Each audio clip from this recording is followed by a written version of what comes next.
మాజీ మంత్రి కడియం శ్రీహరి కట్లపాము లాంటి వాడిని స్టేషన్ గన్పూర్ మాజీ ఎమ్మెల్యే తాటికొండ రాజా విమర్శించారు. కడియం శ్రీహరి ఎమ్మెల్యే పదవి బీఆర్ఎస్ కార్యకర్తలు పెట్టిన భిక్ష అని తెలిపారు.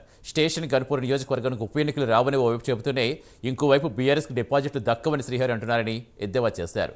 మొన్నటికి మొన్న డివిజన్ బెంచ్ కోర్టులకు వెళ్తా అని, ఇప్పుడు ఉప ఎన్నికలు వస్తే ఎదుర్కొంటా అని శ్రీహరి అంటున్నారని రాజయ్య అన్నారు. ఈరోజు నువ్వు మళ్ళీ అభివృద్ధి గురించి మాట్లాడుతావు. అభివృద్ధి కోసం నేను పోయినా అంటున్నావు. ఏమన్నా నాకు అర్థమైతలేదు. పెద్ద పెద్ద మాటలు వస్తున్నాయి కానీ అది సచిన పాముతో సమానం. కడియం శ్రీ అంటోడు కట్లపాములు అంటోడు ప్రజలు సంపేసిండు. అంతకుముందు బీఆర్ఎస్ పార్టీలో ఉన్నాక దర్జాగా మొదటి స్ట్రీట్ లో అసెంబ్లీలో కూర్చున్నటోడు ఇలా ఆఖరి బెంచ్లో కూర్చుంటాడు. There is your matter.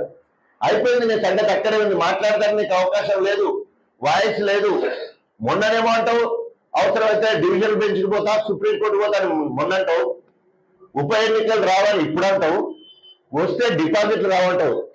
అయ్యా కడియం శ్రీహరి గారు, నీకు నిజంగా సిగ్గు శరం ఉంటే, లజ్జ ఉంటే, నీకు దమ్ము ధైర్యం ఉంటే వెంటనే రాజీనామా చేయి. బీఆర్ఎస్ శ్రేణులు చదువుకో. బీఆర్ఎస్